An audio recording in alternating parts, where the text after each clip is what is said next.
So as you're all well aware of, we are currently in the middle of a government shutdown, and this is being viewed by many people as, oh my God, this big, bad, horrible thing, which it is. I'm not downplaying it at all.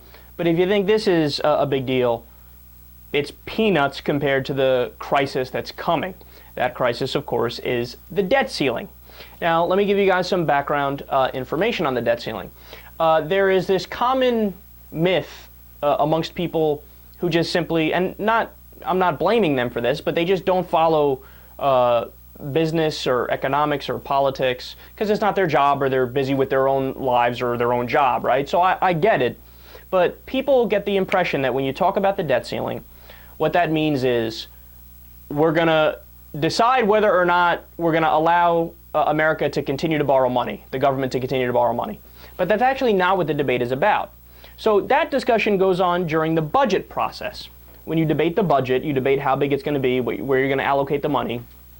And you can have a difference of opinion on that about multiple things, of course. So the Republicans might be in favor of a really small budget. The Democrats might want a bigger one, and they might want to have different priorities, and that's fine. And you debate it during the budget process. Hopefully, at the end of the day, the party that won the elections gets their way more because they represent the American people more. But nonetheless, you're allowed to have disagreements at that point. The debt ceiling is about whether or not we will agree to pay off the debts we have already accrued. So do you understand that? That's a major point in this debt ceiling debate that isn't made nearly enough. So in other words, if you're against raising the debt ceiling, it's not really a debatable issue. That's my point. If you're against raising the debt ceiling, you are saying, I am in favor of being a deadbeat. I am in favor of not paying for something I already bought.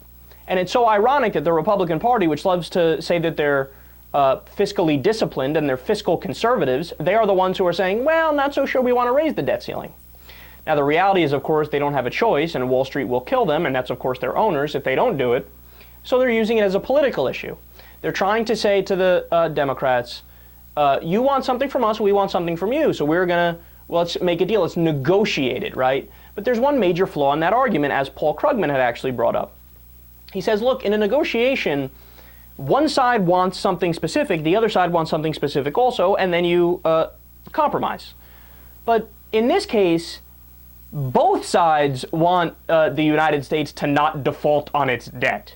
Everybody wants the United States to not default on its debt. So the Republicans have no leverage. They're making up their leverage. Oh, we have something you want. No, you don't. You have something everybody who has a brain wants, no matter how stupid you are, right? And again, their overlords in big business won't allow them to, screw with this too much, right?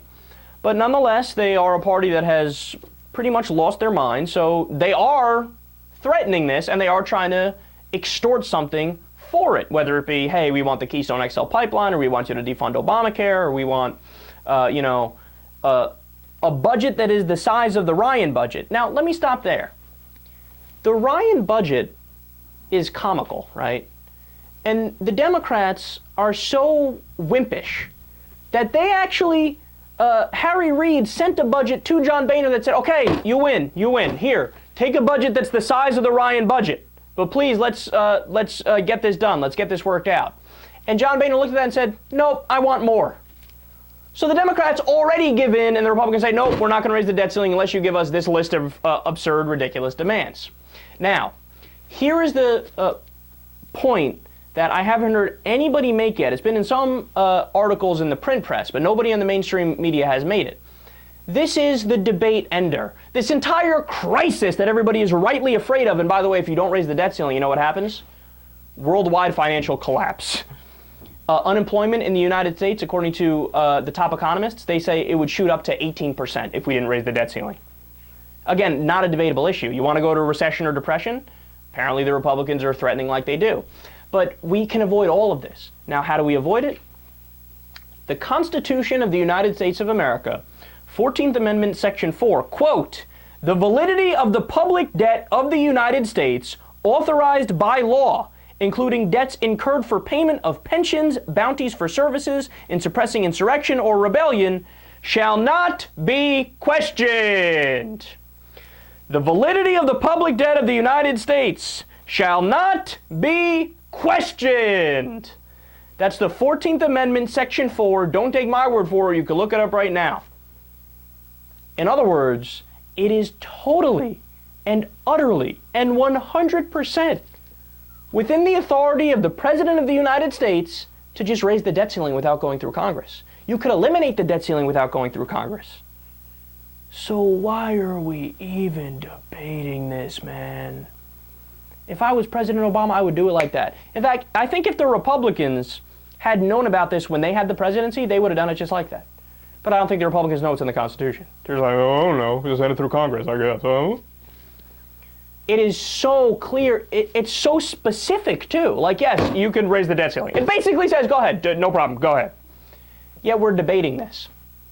Now, the most ironic part of this all, it's amazing, man. We live in a country where the executive branch of the United States government looks at the Fourth Amendment.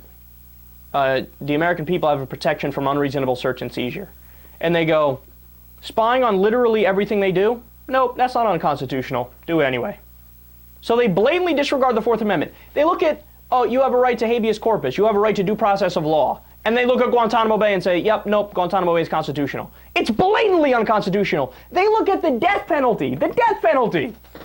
And they look at the Eighth Amendment. You have, you are protected from cruel and unusual punishment. All right, if killing somebody isn't cruel, I don't know what the definition of the word cruel is. And it is unusual by definition. Why? Because the majority of countries around the world have abolished the death penalty. It is by definition cruel and unusual, and they go, nope, we're going to allow ourselves to do that.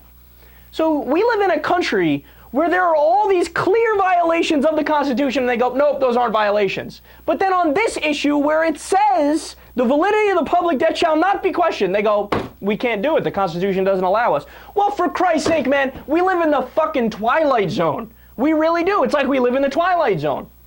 We are run by absolute idiots. Has anybody in the government actually picked up the Constitution and read it?